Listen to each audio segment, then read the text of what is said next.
अस्सलाम वालेकुम and welcome to my channel my bio corner. आज का जो हमारा टॉपिक है वो है किडनी स्टोन्स के बारे में, कि बेसिकली किडनी स्टोन्स या फिर यूरिनरी स्टोन्स हमारे पास क्या है, इसके कॉजेज़ क्या है, कॉमन इंडिकेशन क्या है, ट्रीटमेंट क्या है। ठीक है, ये सब इस टॉपिक में हम कवर करेंगे। तो सबसे पहले हम स्टार्ट लेते हैं इसके जनरल इंट्रोडक्शन से। मेडिकल टर्म में किडनी स्टोन्स के लिए जो हमारे पास टर्म यूज़ होती है वो क्या है? कैलकुलस। ठीक है, मेडिकल में हम किडनी स्टोन्स को क्या कहते हैं? कैलकुलस कहते हैं। बेसिकली कैलकुलस क्या है कि it is a hard crystalline and payable like mass anywhere in the urinary tract. ठीक है, यूरिनरी ट्रैक्ट में कहीं भी आपको हार्ड क्रिस्टलाइन या कोई पेबल मतलब राउंड जैसा मास आपको दिखे तो बस वो किडनी स्टोन है। ठीक है, और यूरिनरी ट्रैक्ट में ये कहीं पर भी पाया जा सकता है। अगर स्टोन जो है वो यूरिनरी ब्लैडर में प्रेजेंट है, ठीक है, अगर ये स्टोन यूरिनरी ब्लैडर में प्रेजेंट है तो तब इस स्टोन को हम क्या कहेंगे? सिस्टोलिथियासिस। अगर ये यूरिनरी ब्लैडर में प्रेजेंट है, ठीक है।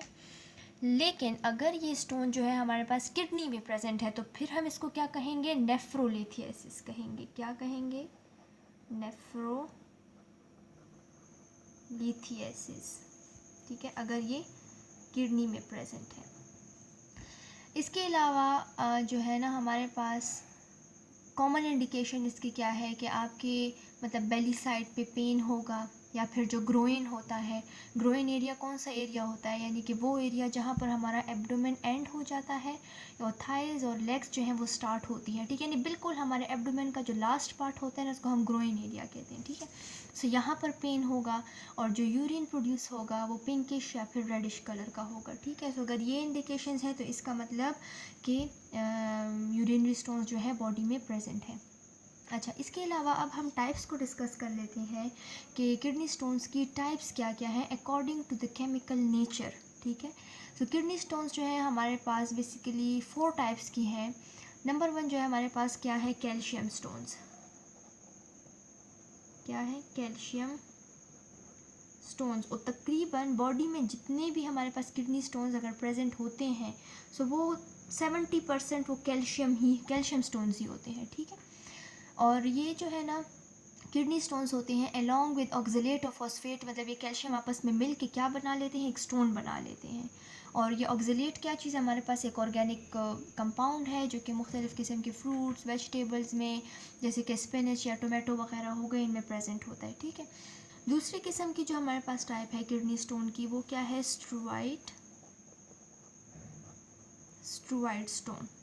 और बेसिकली ये स्टोन्स किसके मतलब उसमें बनते हैं? रिस्पॉन्स में बनते हैं। अगर हमारे पास कोई यूरिनरी ट्रैक्ट इन्फेक्शन है, ठीक है, सो उसके रिस्पॉन्स में अगर कोई स्टोन बना है तो फिर उस स्टोन को हम क्या कहेंगे? स्ट्रूवाइड स्टोन्स कहेंगे। ठीक है, इसके अलावा हमारे पास जो थर्ड नंबर पे जो स्टोन्स आते हैं वो कौन से होते हैं? वो होते हैं uric acid stones.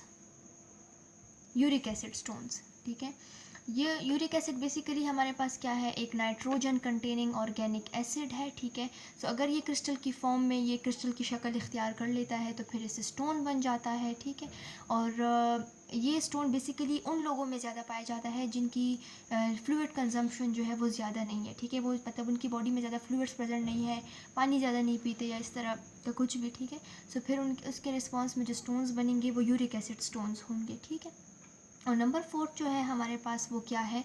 Cysteine stone. Cysteine stone. Cysteine stone जो है हमारे पास, सिस्टीन भी एक हमारे पास अमाइनो एसिड है और ये भी मतलब अगर क्रिस्टलाइन हो जाए और स्टोन की शक्ल इख्तियार कर ले, ठीक है, तो फिर उसको हम क्या कहेंगे? सिस्टीन स्टोन कहेंगे। बेसिकली हमारे पास जो स्ट्रूवाइड स्टोन होते हैं वो 15 to 20% जो स्टोन्स होते हैं हमारे पास वो स्ट्रूवाइड होते हैं। 5 to 10% जो स्टोन्स होते हैं वो यूरिक एसिड के होते हैं और 1 to 3% जो होते हैं वो सिस्टीन स्टोन होते हैं।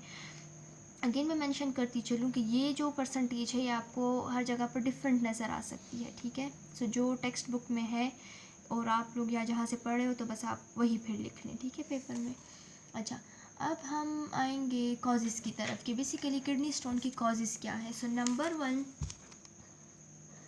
कॉजेज़ जो है हमारे पास, कॉजेज़ हमारे पास क्या है बेसिकली कि नंबर 1 जो है हमारे पास क्या है, हाइपर कैल्सीमिया।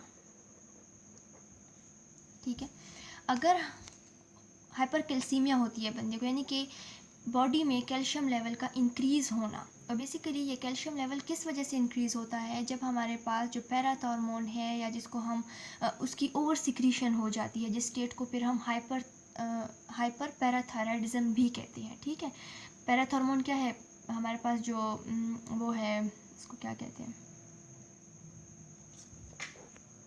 पैराथॉर्मोन जो पैराथायराइड ग्लैंड रिलीज़ करता है। ठीक है, सो जब इसकी ओवर सिक्रीशन हो जाती है तो फिर क्या होता है, हमारे पास जो स्टोन इसके रिएक्शन में बनते हैं उसको हम क्या कहते हैं, कैल्शियम स्टोन्स बनेंगे, उस मतलब स्टेट जो होगी वो हाइपर कैल्सीमिया होगी। ठीक है, और बेसिकली जो पैराथॉर्मोन होता है इसका काम क्या होता है कि ये तभी बॉडी में रिलीज़ होता है जब बॉडी में कैल्शियम का लेवल जो होता है वो कम होता है। तो फिर ये मुख्तलिफ़ तरीक़ों से जो है कैल्शियम की स्टोरेज करता है, या तो किडनीज़ जो हैं वो कैल्शियम की कंजर्वेशन करना स्टार्ट कर लेती हैं, या फिर जो मतलब फूड से एब्जॉर्प्शन होती है थ्रू इंटेस्टाइन्स, कैल्शियम की एब्जॉर्प्शन स्टार्ट होना शुरू हो जाती है, या फिर बोन से ही कैल्शियम रिलीज़ होता है और ब्लड स्ट्रीम में उस कैल्शियम को रिलीज़ कर दिया जाता है। ठीक है, ये मुख्तलिफ़ किस्म तरीक़ों से फिर पैराथॉर्मोन जो है कैल्शियम की स्टोरेज करता है बॉडी में। तो अगर हमारे पास पैराथॉर्मोन की ओवर सिक्रीशन हो रही है तो इसका मतलब कैल्शियम ज़्यादा से ज़्यादा स्टोर हो रहा है, कैल्शियम का लेवल इंक्रीज़ हो जाएगा, और क्या होगा कि हमारे पास फिर स्टोन्स बनना स्टार्ट हो जाएंगे, जिनको फिर हम कैल्शियम स्टोन्स कहेंगे। ठीक है, और सेकंड जो है हमारे पास फिर क्या है, सेकंड हमारे पास है हाइपर ऑक्सिलेरिया।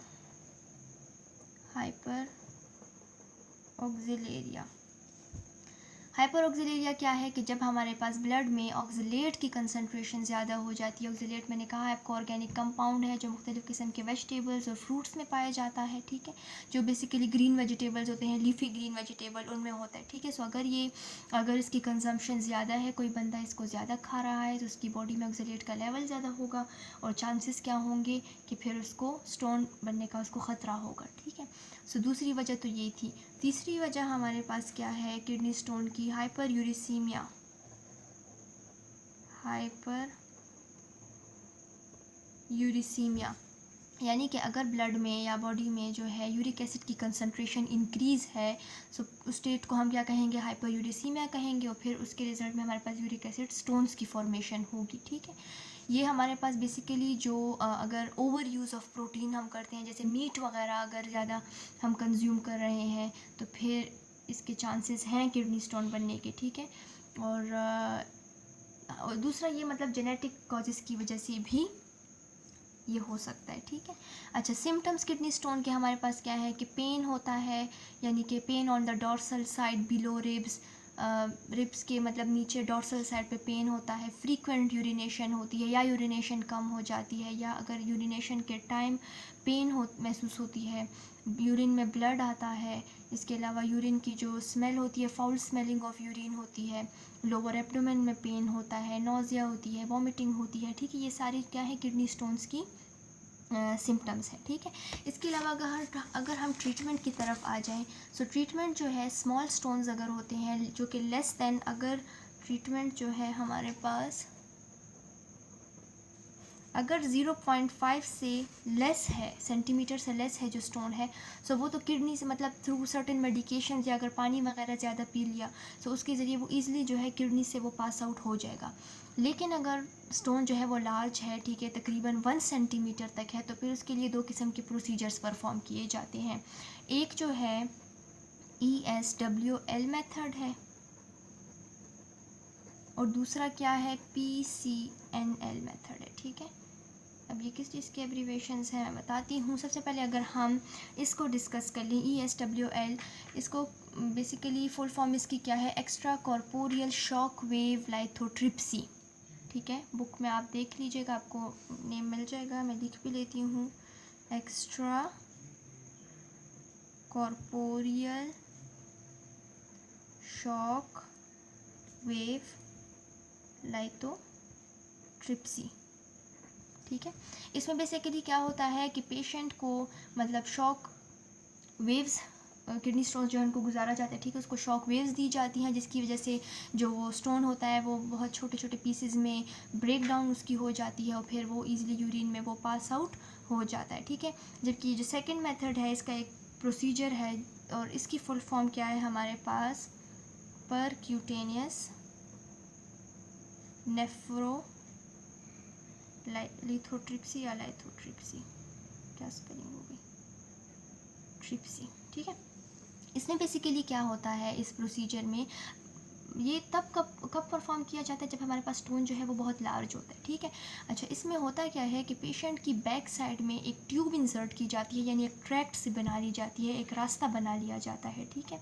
फिर उस ट्रैक्ट में क्या किया जाता है कि एक स्कोप उसमें डाला जाता है, सिंपल में हम कैमरा मतलब जिसको कह लें, ठीक है, वो रन किया जाता है ताकि स्टोन को देखा जा सके। फिर उसमें एक अल्ट्रासाउंड इक्विपमेंट इंसर्ट किया जाता है ताकि उस स्टोन की ब्रेक डाउन हो सके, ठीक है। और फिर उस स्टोन की ब्रेक डाउन वो किस तरह ऑब्जर्व करते हैं इसी स्कोप के ज़रिए जो इन्होंने साथ में जो ट्रैक में गुजारा हुआ है, ठीक है।